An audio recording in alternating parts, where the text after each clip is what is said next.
वालेकुम स्टूडेंट्स।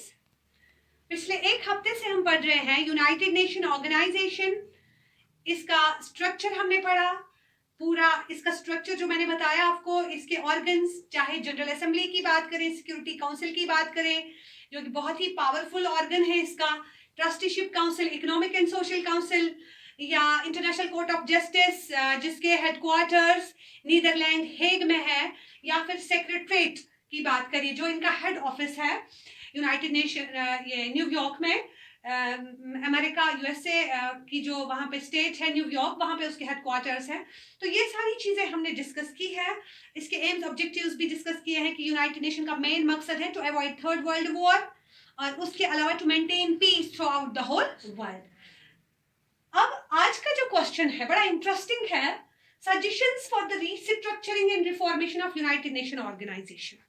ये जो दुनिया की सबसे बड़ी ऑर्गेनाइजेशन जो हम कहते हैं, comprising 193 countries, its members are 193 countries, so world's largest and biggest organisation. इसमें भी कहीं कहीं पे लग रहा है कहीं खामियां हैं, तो जहां जहां खामियां हैं आप बताइए, और इसके साथ साथ में थोड़ा सा सजेशंस बताइए कि कहां कहां पे इसमें चेंज लानी चाहिए, कहां कहां पे चेंज लानी चाहिए। तो वही हमने आज मुद्दा चूज किया है, restructuring and reformation of UNO, यानी यूनाइटेड नेशन जो है इसका जो स्ट्रक्चर है। पहले हम स्ट्रक्चर की बात करेंगे। इसके स्ट्रक्चर में मैंने आपसे कहा है कि इसके 6 ऑर्गन्स हैं। मैंने कभी आपसे कहा security council most powerful organ है, तो कहीं कहा है कि ट्रस्टीशिप काउंसिल है, लेकिन उसका कोई काम आजकल नहीं है। तो ये इसका स्ट्रक्चर बता दीजिए, एंड रिफॉर्मेशन, और बता दीजिए कि कहां कहां पे हमें चेंज लानी चाहिए। तो कुछ सजेशन सामने आई हुई है। इनफैक्ट कोफी अन्नान जो कि यूनाइटेड नेशन ऑर्गेनाइजेशन के सेक्रेटरीट के सेक्रेटरी जनरल भी रहे हैं, 2 बार रहे हैं, तो उनका मानना था कि कुछ चेंज जरूरी है यूनाइटेड नेशन में, क्योंकि यूनाइटेड नेशन जो है ये इस तरह से लग रहा है कि कहीं ना कहीं, जब हमने देखा 90s ऑनवर्ड्स, गल्फ वॉर की हम बात करेंगे, या 2003 में जो इराक पे इन्वेजन हुआ था, इनफैक्ट वो जो इन्वेजन था that was actually the invasion of US instead of United nation organisations, because 75% troops were from America only. So it seems and it looks that United Nation organization is just like a puppet in the hands of USA. So we need to restructure its organs, we need to reform it. So how and where? Here are some suggestions. Let me discuss them one by one. पहले तो है कि needs reformation in structure and process. United Nation organisation जो है इसका जो structure है, सबसे पहले स्ट्रक्चर की हम बात करेंगे।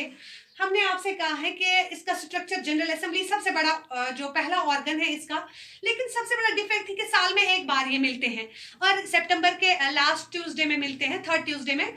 तो कुछ दिन ये वहाँ डिस्कशंस वगैरह चलते रहते हैं, कभी बजट से रिलेटेड, कभी कोई मेंबरशिप अपॉइंटमेंट से रिलेटेड, ये मिलते रहते हैं, वहाँ पे डिस्कशंस होते रहते हैं। लेकिन कहीं ना कहीं कमी है कि क्या साल में एक मीटिंग में दुनिया के तमाम मसाइल हल हो सकते हैं। या दूसरी एक बात है, सिक्योरिटी काउंसिल की हम बात करेंगे, इसके टोटल में जो परमानेंट मेंबर्स हैं ओनली 5 है, तो वो जो 5 है वो दुनिया को जैसे चलाना चाहेंगे वैसे चला रहे हैं।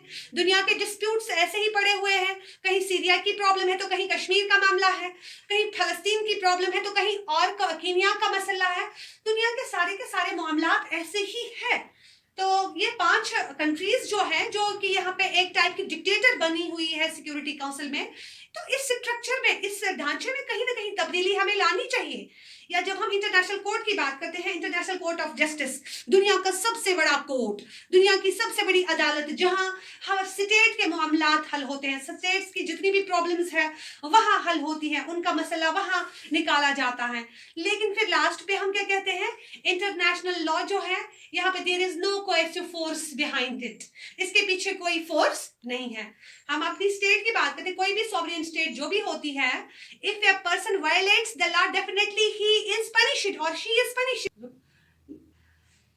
लेकिन यहाँ पे क्या करेंगे हम कि अगर हम दुनिया की बात करेंगे, सिक्योरिटी काउंसिल जो है, सिक्योरिटी काउंसिल का काम है कि दुनिया के डिस्प्यूट्स को सोल्व करना, लेकिन कहीं ना कहीं यहाँ मेंबरशिप लिमिटेड है, तो कुछ मसले हैं, यहाँ पे पूरी रिफॉर्मेशन लानी चाहिए। तो कोफी अन्नान ने भी कुछ सजेशंस दी थी। सबसे पहले तो कहा था कि इसके स्ट्रक्चर में, इसके प्रोसेस में, इसके काम में तेजी लानी है। इसका जो वर्क है जो मैं अभी बात कर रही थी इंटरनेशनल कोर्ट ऑफ जस्टिस की बात करें, दुनिया का सबसे बड़ा कोर्ट जहां स्टेट्स के मामला हल होते हैं, लेकिन उनके पीछे कोई बैकिंग नहीं है। कोई भी मसला जब इंटरनेशनल कोर्ट में जाता है, स्टेट्स को डायरेक्शंस दी जाती है कि आप ऐसा नहीं करिए, स्टेट्स मानती नहीं है, फिर कहती हैं कि नहीं नहीं ऐसा नहीं करेंगे, और इंटरनेशनल कोर्ट जो है वो बेबस है, वो कुछ कर नहीं पाती है, because they are not having any force behind these laws. तो आप हमारी स्टेट की बात करिए, कोई भी सॉवरेन स्टेट की बात करिए, जब एक शख्स कोई क्राइम करता है तो उसको डेफिनेटली पनिशमेंट मिलती है, और पनिशमेंट की वजह से वो दोबारा वो क्राइम नहीं करता है।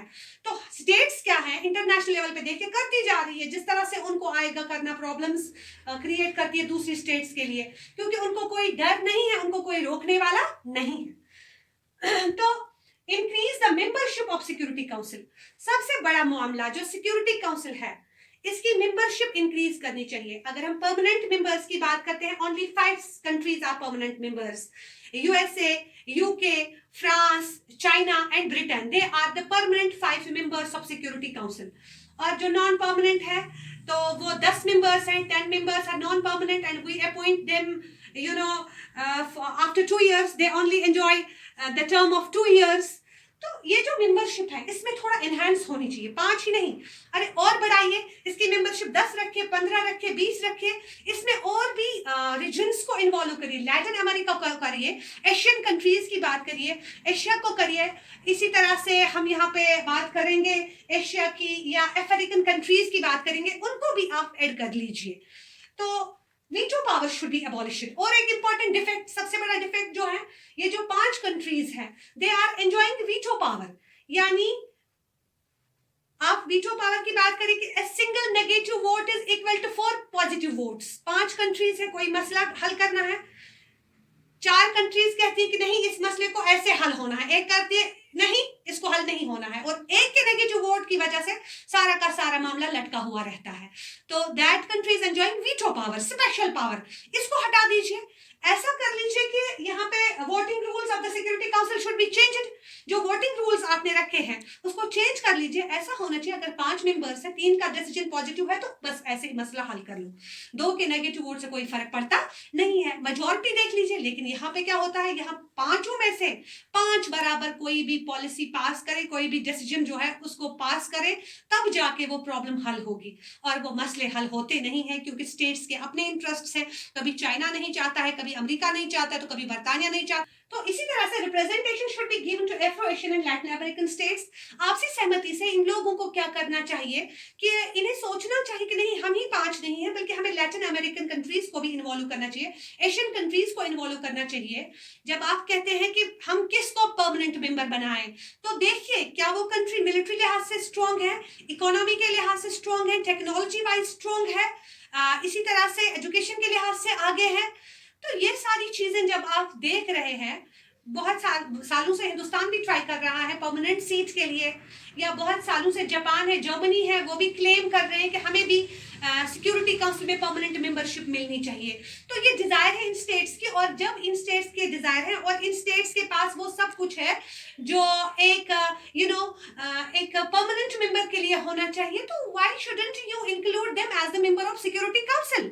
उससे ये होगा कि जब मेंबरशिप एनहांस होगी तो डिसीजंस लेने में आसानी हो सकती है। तो कुछ चीजें हैं, रिफॉर्म करना है इसको, जैसे मैंने कहा कि रिफॉर्मेशन लानी है सिक्योरिटी काउंसिल में, रिफॉर्मेशन लानी है मेंबरशिप में, इंक्रीज करनी है मेंबरशिप, चाहे परमानेंट हो चाहे नॉन परमानेंट हो। ट्रस्टीशिप काउंसिल का आप कोई काम नहीं है, उसको आप हटा भी सकते हैं। इंटरनेशनल कोर्ट जो है, international court of justice, there should be a legal binding, there should be a coercive force behind their laws, कुछ उनको होना चाहिए, तभी जाके तो दुनिया उनसे डरेगी और उनको एक्सेप्ट करेगी उनके ऑर्डर्स को, और तभी जाके तो पीस मेंटेन हो सकता है। ये सारी चीजें जो है जब यूनाइटेड नेशन में लाई जाएगी, तब जाके यूनाइटेड नेशन एक इंडिपेंडेंट ऑर्गेनाइजेशन बनेगी और एक सक्सेसफुल ऑर्गेनाइजेशन बनेगी। ऐसा नहीं कि कल को कंट्रीज कहेंगी कि नहीं ये तो सुपर पावर जो है उसके टट्टू है, जैसा वो नचा रहे हैं वैसा वो नाच रहे हैं। तो एक पावरफुल ऑर्गेनाइजेशन के लिए ये सब चीजें होनी चाहिए। ओके, खुदा हाफिज, आज के लिए इतना ही।